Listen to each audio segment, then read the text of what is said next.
L'artiste plasticienne Sophie Calle nous surprend toujours. Cette fois, elle sort un album baptisé Souris Calle en hommage à son chat disparu qui avait partagé sa vie pendant 17 ans. Pour lui, elle a rassemblé une incroyable palette de musiciens internationaux, de Pharrell Williams à Juliette Armanet en passant par Camille, Raphaël ou Miossec. Résultat, un triple disque vinyle et une exposition à la galerie Perrotin. Sybille Véron a rencontré l'artiste.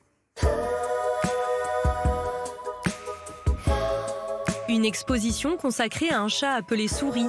L'idée à première vue extravagante est signée Sophie Calle, une de nos plasticiennes stars. Je parle beaucoup dans mon travail du deuil, de l'absence, du manque, un homme qui s'en va, des aveugles qui ne voient pas. Donc logiquement, Souris faisait partie de ma vie et quand il est mort, j'ai eu envie de lui rendre hommage.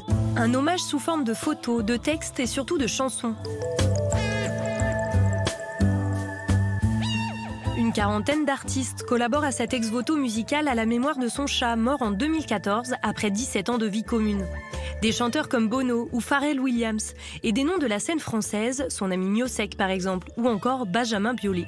Quand Sophie calque sa vision de la vie, au tout calme, en décalcomanie. C'est une manière de jouer, de provoquer un projet. Je ne vis pas depuis 4 ans avec le fantôme de mon chat dans la tête. C'est au milieu de chanteuses que l'animal a rendu son dernier souffle. Quand on l'a endormi, j'avais demandé à la chanteuse Camille, qui est une amie, de venir lui murmurer une chanson à l'oreille, comme ça, pendant l'agonie, si je puis dire. Et ensuite, je suis très proche d'une autre musicienne, qui est Laurie Anderson, et je lui ai demandé de faire une chanson pour Souris. Comme elle venait de faire un film sur son chien, je lui ai demandé de faire une chanson sur mon chat. Et une fois que j'ai eu ces 2 chansons, ça s'est fait tout seul. Je me suis demandé pourquoi s'arrêter là. Sophie Calle a envoyé à chacun des artistes une vidéo pour leur donner envie de participer à son projet.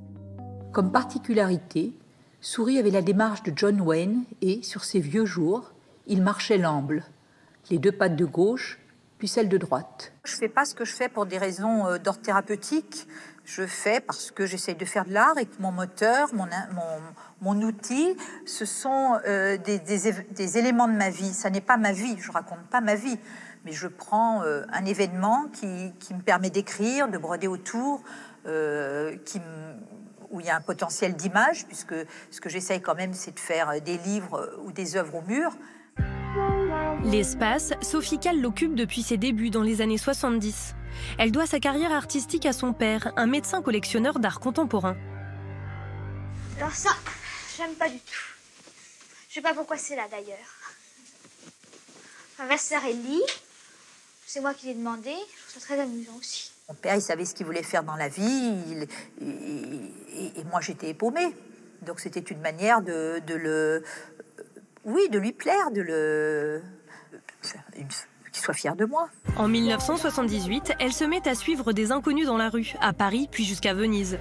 Dans la continuité, en 1981, elle recrute un détective privé pour faire son autoportrait. 30 ans plus tard, l'artiste représente la France à la Biennale de Venise avec Prenez soin de vous. 107 femmes, avocates, artistes ou chanteuses interprètent à leur façon un email de rupture qu'elle a reçu.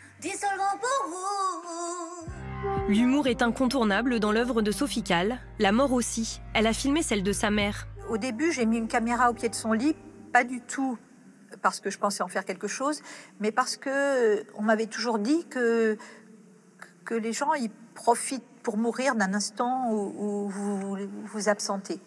Bon, il se trouve que j'étais là quand elle est morte, et j'ai réalisé en regardant la dernière cassette qu'en fait, il m'a fallu 11 minutes pour comprendre qu'elle était morte. Moi qui pensais voir la mort, en fait, je ne l'ai pas vue, c'était insaisissable. Insaisissable, Sophie Calle l'est aussi, et surtout chaque fois plus surprenante.